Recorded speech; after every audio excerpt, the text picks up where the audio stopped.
नमस्कार दोस्तों, मैं दिनेश आप सभी का यूट्यूब चैनल पर स्वागत करता हूं। दोस्तों, आज मैं आप लोगों के लिए कंप्यूटर के जो हैं ऑब्जेक्टिव क्वेश्चंस वो लेकर आया हूं। जो क्या है कि आईटीआई का जो एग्ज़ाम है यूपीपीसीएल TG2 उसके लिए बहुत ही ख़ास है। तो आज हम करेंगे 25+ ऑब्जेक्टिव क्वेश्चंस, जो क्या है कि एग्ज़ाम पर्पज़ से बहुत ही इम्पोर्टेंट है, महत्वपूर्ण है। तो चलिए शुरू करते हैं।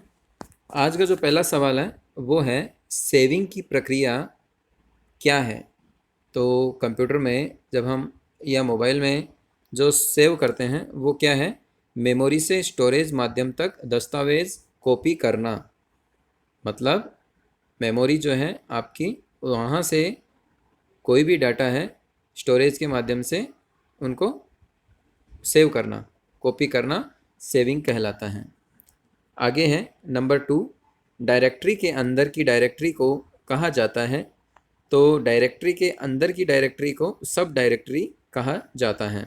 जैसे अपने पावर सिस्टम में पावर स्टेशन होती है, तो जो छोटे जीएसएस होते हैं उनको सब स्टेशन बोलते हैं। तो डायरेक्टरी के अंदर की डायरेक्टरी को क्या कहेंगे, सब डायरेक्टरी। चलिए अगला नंबर 3, ये है CAD का तात्पर्य, जिसको हम कैड भी बोलते हैं। तो कैड की जो फुल फॉर्म होती है वो क्या है, कंप्यूटर एडेड डिज़ाइन। ठीक है।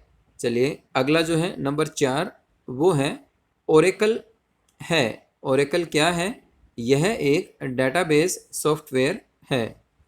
चलिए नंबर 5 देख लेते हैं। नंबर 5 जो है वो है असेंबलर का कार्य क्या होता है। तो असेंबलर जो होता है वो क्या है, असेंबली भाषा को मशीनी भाषा में परिवर्तित करता है, या इसको असेंबली भाषा को यंत्र भाषा में परिवर्तित करने वाला जो होता है वो क्या होता है, असेंबलर होता है। ठीक है। अगला सवाल जो है वो है भारत में सर्वप्रथम दिखाई देने वाला कंप्यूटर वायरस कौन सा था। तो वो क्या था, सी ब्रेन जो है वो भारत में सबसे पहले दिखाई देने वाला कंप्यूटर वायरस था। चलिए अगला देखें। तो नंबर 7 पर है, उस नेटवर्क टोपोलॉजी का क्या नाम है जिसमें प्रत्येक संभावित नोड में द्विदिशीय कड़ियाँ हैं। तो देखिए, जो दोनों दिशा में चलता हो वो नेटवर्क टोपोलॉजी क्या कहलाती है, वो टोपोलॉजी मेश टोपोलॉजी कहलाती है। ठीक है। चलिए अगला देखें। वह बिंदु जिस पर डेटा कंप्यूटर में प्रवेश करता है या निकलता है क्या कहलाता है, वह टर्मिनल कहलाता है। तो टर्मिनल किसे कहेंगे, वह बिंदु जिस पर डाटा कंप्यूटर में प्रवेश करता है या निकलता है क्या कहलाएगा, टर्मिनल कहलाएगा।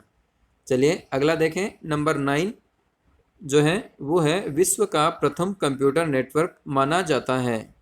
तो विश्व का प्रथम कंप्यूटर नेटवर्क जो है वो क्या है, आर्पनेट जो है वो विश्व का प्रथम कंप्यूटर नेटवर्क माना जाता है। चलिए अगला देखें। नंबर 10 वो है लिनक्स एक उदाहरण है। तो इसको हम लाइनक्स भी बोलते हैं, LINUX। तो ये क्या है, यह एक ओपन सोर्स सॉफ्टवेयर का उदाहरण है। चलिए अगला देखें। नंबर 11 ये है पहले से चल रहे कंप्यूटर को रीस्टार्ट करना कहलाता है। तो देखिए, आपने देखा होगा कई बार मोबाइल चलते चलते स्लो हो जाता है, या हम इसको हैंग भी बोलते हैं, हैंग करता है। तो हम क्या करते हैं, उसको रीस्टार्ट करते हैं या रीबूट, जिसको रीबूट भी बोलते हैं। तो पहले से चल रहे कंप्यूटर में भी यही सिस्टम होता है। तो पहले से चल रहे कंप्यूटर को रीस्टार्ट करना क्या कहलाएगा, रीबूटिंग कहलाएगा। चलिए अगला सवाल देखें। नंबर 12 जो है वो है सॉफ्टवेयर कोड में त्रुटियां ढूंढने की प्रक्रिया को कहा जाता है। तो सॉफ्टवेयर में यदि कोई भी एरर है तो उसको ढूंढने की प्रक्रिया क्या कहलाती है, डीबगिंग कहलाती है। चलिए अगला सवाल देख लेते हैं। नंबर 13 जो है वो है CPU जो है सेंट्रल प्रोसेसिंग यूनिट का वह भाग जो अन्य सभी कंप्यूटर कंपोनेंट्स की गतिविधियों को कोऑर्डिनेट करता है क्या कहलाता है, वो कहलाता है कंट्रोल यूनिट। CPU का वह भाग जो अन्य सभी कंप्यूटर कंपोनेंट की गतिविधियों को नियंत्रित करता है क्या कहलाता है, वो कंट्रोल यूनिट कहलाता है। चलिए अगला सवाल देखें। कंप्यूटर में जाने वाले डाटा को कहते हैं। तो कंप्यूटर में जो डाटा जाता है उसको इनपुट कहते हैं, और जो आपको डिस्प्ले के माध्यम से आपको दिखाई देता है वो क्या होता है, वो आउटपुट कहलाता है। अगला देखें नंबर 15, कंप्यूटर में डेटा किसे कहा जाता है। तो कंप्यूटर में डेटा किसे कहेंगे, चिन्ह व संख्यात्मक सूचना को हम क्या कहेंगे, डेटा कहेंगे।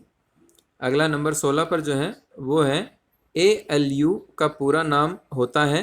तो ALU जो होता है उसका पूरा नाम क्या होता है, अर्थमेटिक लॉजिकल यूनिट जो है उसका पूरा नाम होता है। अगला है नंबर 17, कंप्यूटर का नियंत्रक भाग कहलाता है। तो कंप्यूटर में नियंत्रक कहाँ से होता है, CPU जो सेंट्रल प्रोसेसिंग यूनिट होती है वही क्या है, पूरा जो कोऑर्डिनेशन है वो करती है।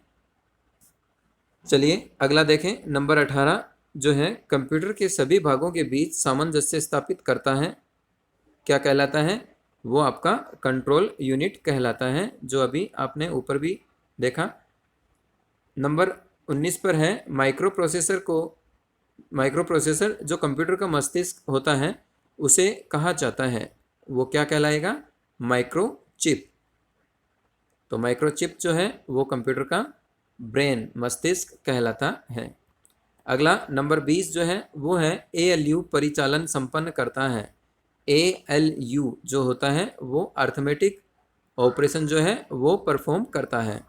ठीक है, इसकी फुल फॉर्म क्या है, अर्थमेटिक लॉजिकल यूनिट जो है ये इसका पूरा नाम होता है। नंबर 21 देखें, वो है एक हार्डवेयर डिवाइस जो डाटा को अर्थपूर्ण इंफॉर्मेशन में परिवर्तित करता है, क्या कहलाता है, वह प्रोसेसर कहलाता है। ठीक है, वह हार्डवेयर डिवाइस जो डाटा को अर्थपूर्ण इंफॉर्मेशन में परिवर्तित करता है वह प्रोसेसर कहलाता है। अगला है नंबर 22, वो है CRAY, क्रे क्या है, क्रे क्या है, एक सुपर कंप्यूटर है। चलिए अगला देखें नंबर 23 जो है वो है टेली प्रोसेसिंग तथा टाइम शेयरिंग का प्रयोग किस पीढ़ी के कंप्यूटर में हुआ।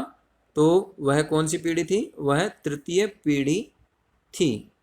ठीक है दोस्तों, चलिए अगला सवाल देखें नंबर 24 पर जो है वह उपकरण जो हैंडहेल्ड ऑपरेटिंग प्रणाली का इस्तेमाल करता है। हैंडहेल्ड प्रणाली जो है PDA जो होती है, वह उपकरण जो होता है वह हैंडहेल्ड ऑपरेटिंग प्रणाली का इस्तेमाल करता है। अगला है कंप्यूटर कितने प्रकार के होते हैं। तो कंप्यूटर 2 प्रकार के होते हैं। नंबर 26 पर जो है वो है पॉइंट एंड ड्रॉ डिवाइस कहा जाता है। पॉइंट एंड ड्रॉ जो होता है वो माउस जो होता है उसे कहते हैं।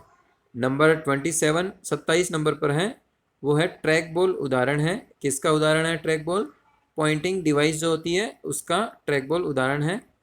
नंबर 28 पर जो है वो है सॉफ्ट कॉपी एक आउटपुट है। तो हार्ड कॉपी क्या है, वह प्रिंटेड आउटपुट है। सॉफ्ट कॉपी क्या है, एक आउटपुट है। तो हार्ड कॉपी क्या कहलाएगी, वो प्रिंटेड। हार्ड कॉपी में क्या होता है, आप प्रिंटेड फॉर्म में किसी भी डेटा को अवेलेबल करवाते हो।